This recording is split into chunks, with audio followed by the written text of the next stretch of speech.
So if this ends up becoming an official podcast, it'll probably be called Conversations with a 20-something.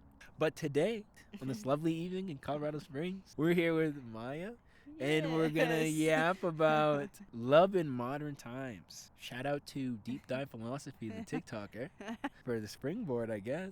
Anyways, something that we've talked about a little bit before is about modern relationships, especially with dating apps, are more of a way to get like hookups and way to get like short-term flings as opposed to like long-term relationships. Yeah.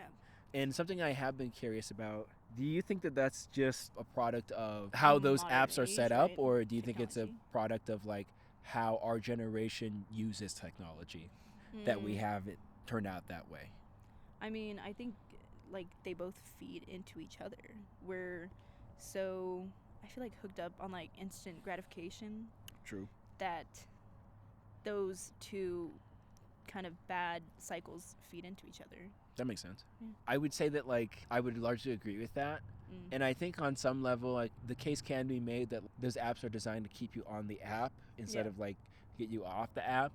And I know there's one, I don't remember which one it is, but their whole like motto is like the app that wants you to uninstall or something like that. Is that Hinge? I was thinking Hinge, but I don't know if it's It might Hinge.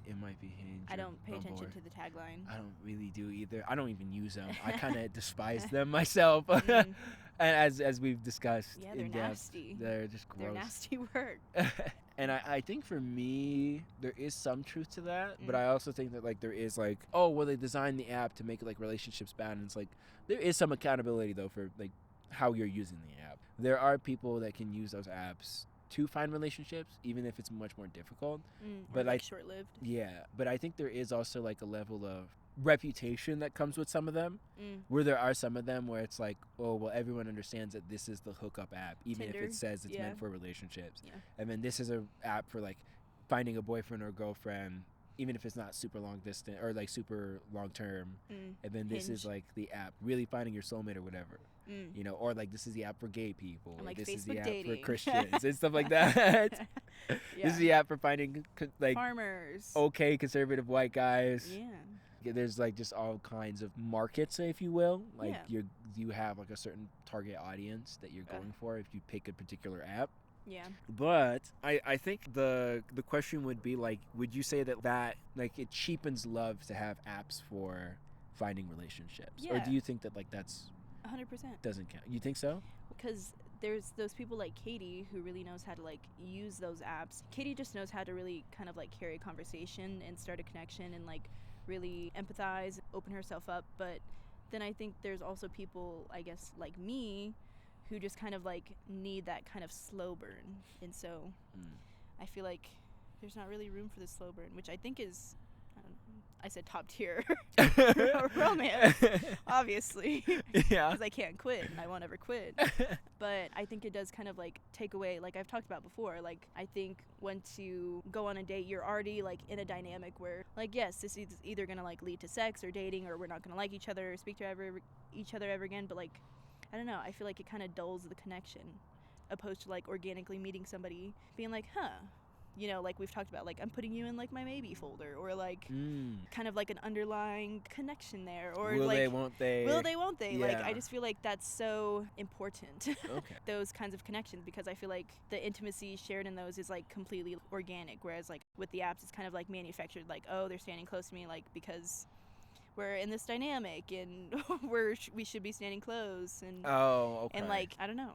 For you, like a big part of the depth of a relationship is like the tension of before the relationship. Yeah, I guess so. Or like I feel like those moments when you're kind of like unsure, ambiguity is just kind of like it just feels good. Like you're like, ooh, I like mean, it just has a different flavor to it. It has like a different spice to it, you know? I mean, I understand what you're coming from on that, and I do agree, but only because I love adrenaline. And Yeah, I feel like for a lot of people, they would consider that to be like one of the worst parts of courting getting or, into right. courting or getting into a relationship, because it's like stress of not knowing where you stand, and it gives them. But I think it's kind of like it's kind of like pressure. a delicious stress. It's kind of like, God, I don't know where I stand. Do they feel the same?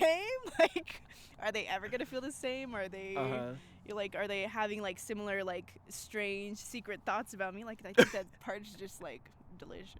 Like I think it's good. I think it's filled with soul, whereas like I feel like the apps are just kind of like soulless. Like it's just like you're already in this thing, and then boom, what? You hook up first, obviously, because that's the order of things. You hook up, and then you start to hook up some more, and it becomes like kind of like a constant thing, and then you're like friends with benefits, and then somebody catches feelings, and then you start dating, and then you date for like 6 months, and then you break up. That's not always the case, but I feel like a lot of the times on like social media and like also people I know, like that is very much what like happens, you know? Yeah. It's like you're already in this thing, and that is filled with like very sweet, I guess like tender moments as well, but it's just different, and I prefer the other different. That makes sense. I guess that brings us into like the romance. The romance of it, and then like how integral to romance suffering is. It's so integral. Because like, because it's the yearning. Yeah, the there's that pining. one like I don't remember how you say it. Dostoevsky. Yeah, I think we're just Dostoevsky, something like that. Dostoevsky. I don't know. feel like I don't hear that name like pronounced. Like I only read it more than I like hear it Yeah, pronounced out loud. that's true. But he has that one quote of like, "Love in action is a harsh and dreadful thing." Yeah. And I know you super connect to that, but I mean for everyone else, it's like that doesn't sound super appealing. But I guess it makes me wonder sometimes of like, for me, something that is, I think, integral to love and connection, especially connection and relationships that come from that, is vulnerability. I don't know about you, but I fucking hate vulnerability. I'm not very good at vulnerability. I'm terrible at it. It's not necessarily that I'm afraid of being my authentic self. It's just like a fear of somebody else having something that I feel gives them leverage on me in some way. That they've seen a side of me that I don't typically show to other people, and they have more like a greater capacity to weaponize that against me. Yeah, it is. I feel like that part of you that's kind of like vulnerable and kind of like unsure is just like so much hard to tailor to fit the image I guess you're trying to portray.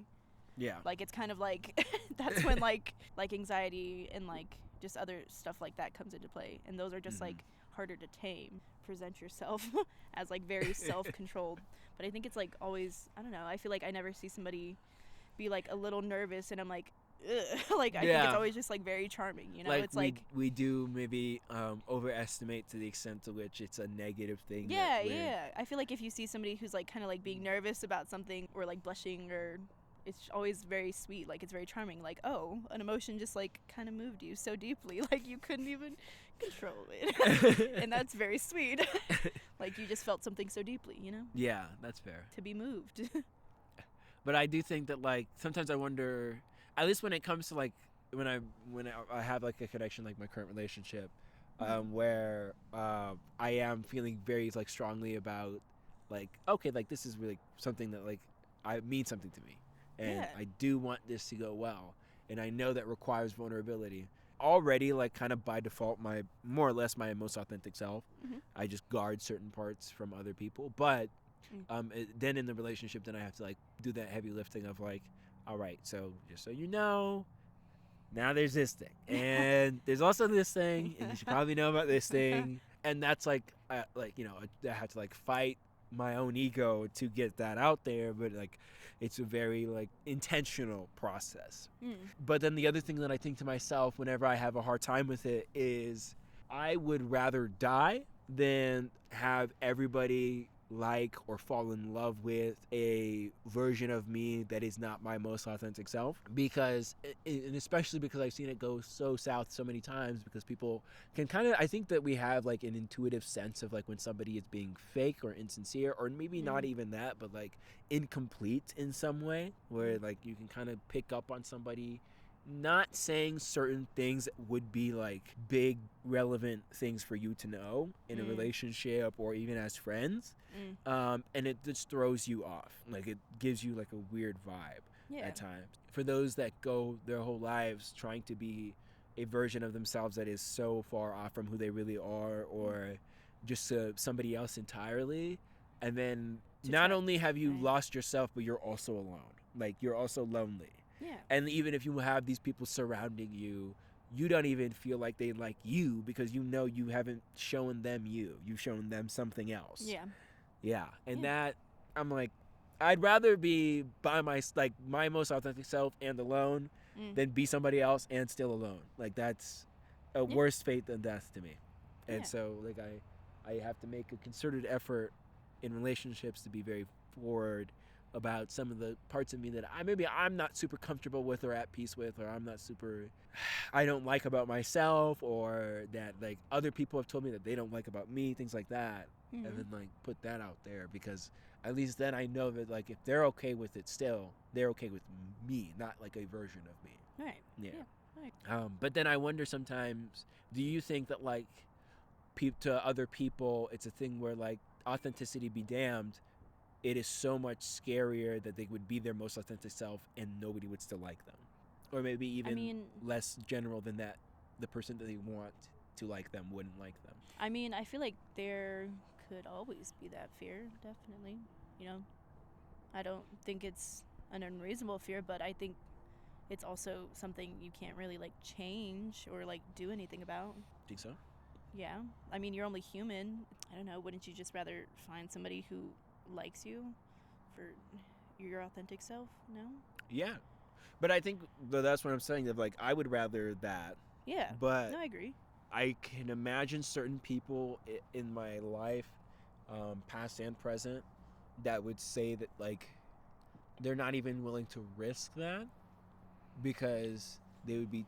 It's kind of like an extreme rejection sensitivity of like, what if I am my authentic self, and that's what you don't like, or what if my authentic self is so bad, or so this or whatever that's what you can't like, and then that's why they're alone. That kind of deal. I personally don't believe that you could truly ever be alone if you were your most authentic self.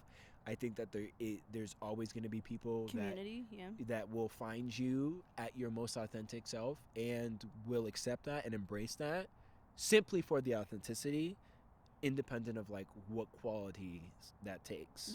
Yeah, no, I agree. And I would also think that if you did also align and really enjoy who you were authentically, like you probably wouldn't feel that need for like constant validation from others either. Mm-hmm. Probably be like, well, I'm just, doing the best that I can, being myself. So if they didn't like me, that I guess that doesn't really, they weren't for me, Yeah, that makes sense. Like be in my circle. A certain level of peace that comes with being your truest self. Yeah. That kind of like just emanates out, and people can pick yourself. up on that vibe of like, oh, this is really. And honoring your needs about. And what you care about, and just honoring yourself in those ways. Yeah. Something that was also brought up in that, which I thought was interesting. There was another quote saying that love is not a feeling, but a struggle against selfishness. And that was when I was curious in your thoughts of like how much of a relationship is surrendering autonomy or even just your own desires for the sake of shared needs and goals and desires. I mean, as you know, I haven't been in very many, but I don't know. I would say it's like a lot of it, like a bunch. I feel like if you do find that connection that just like feels happy to be near that person, then you're like it's like stuff that like songs are made of, like and poems and stuff. But I feel like you are surrendering a lot, compromising and having to be less selfish, but it doesn't matter. It doesn't really factor in. Like, of course you could feel the loss of some things, but also you're like, any day and then I would go back and do it all over again. The example of like maybe like being like an hour drive from your partner, and like you make the sacrifice regularly of driving out to see them, but it doesn't feel like a sacrifice because for you like the reward of being able to be with them is like way more than whatever it costs to get there, kind of deal. It's just like that. I mean, I feel like at that point it's just like if there are steps that I can take to make you happy, then why would I not do them? Like it's I think that goes hand in hand with suffering. I think suffering and love go hand in hand, and I love both. So I don't know. I don't see it as like a loss or anything. Like, I don't know. I think if you're in that connection and you're feeling it so strongly and so deeply, like there's nothing you wouldn't do. That's like fair. All I need is the air I breathe. Like dead ass. Yeah, so for real.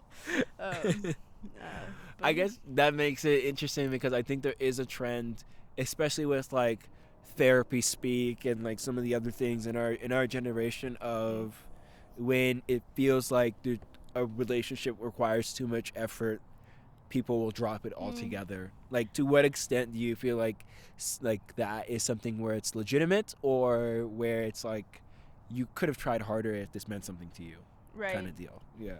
Or like maybe you would even say that like some people just flat out aren't ready for or looking for love. Well, yeah. If that's how they approach it. I mean, I feel like if you are constantly like meeting a point in a relationship where your needs are going unmet, like your cup were going unfilled, as it were, then you would notice that, and then you would either have like an open conversation about that with that person, which they could be like very receptive to or not, and I feel like that would answer your question, you know? Like, I think communication's also like very open and honest and just genuine conversation does a world of wonder. And like if that person is willing to meet you there halfway, then good. Then you met a person that you can do all of that shit with, you know? You can go the distance. Mm-hmm.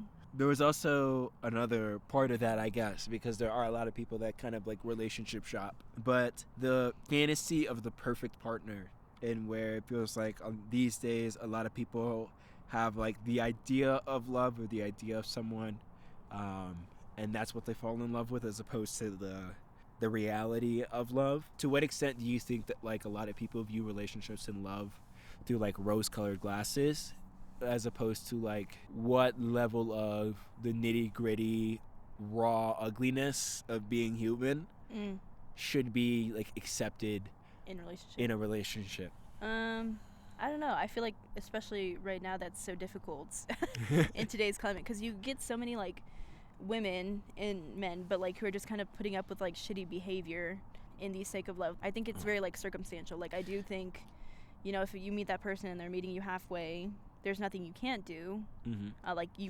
Nothing you wouldn't be willing to do. Also, reality is kind of like askew in today's day and age. Like, but I think it's mostly because people don't want to be alone. Like they're just kind of like codependent on this other person. Like, well, then if he stops, then, you know, like who am I gonna find to love me or like or something like that.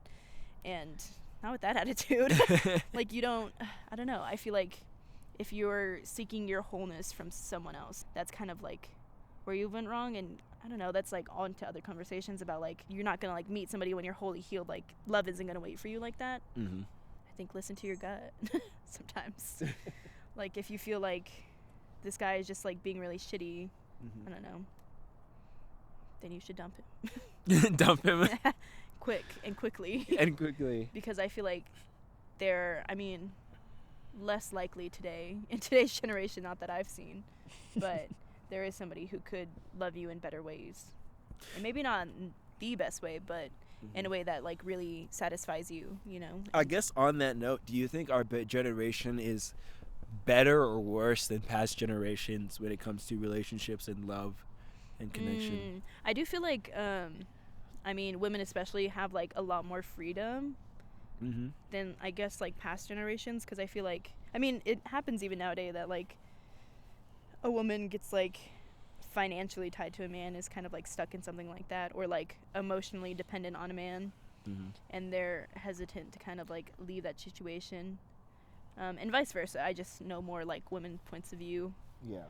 I guess I was wondering, like, compared to other generations, do you think we're doing like better, worse, or is it about the same? I mean, I do admire that some of us have very like clear boundaries. Like some of us, not all of us. 'Cause some of us like are like, well, I mean, he's not gonna do this, then I'm good. Like you do see very independent people like that.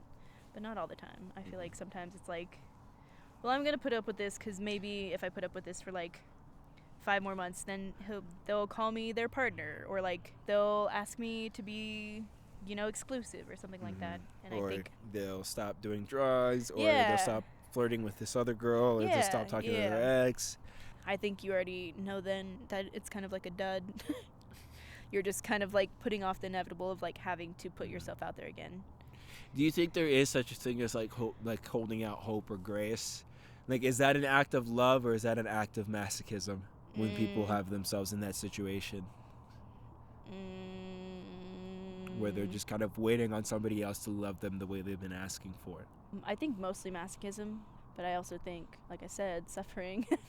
I think love and masochism go hand in hand sometimes.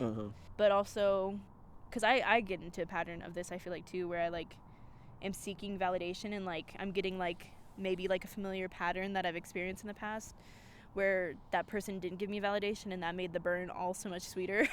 It was like, and you'll never want me. I do. God.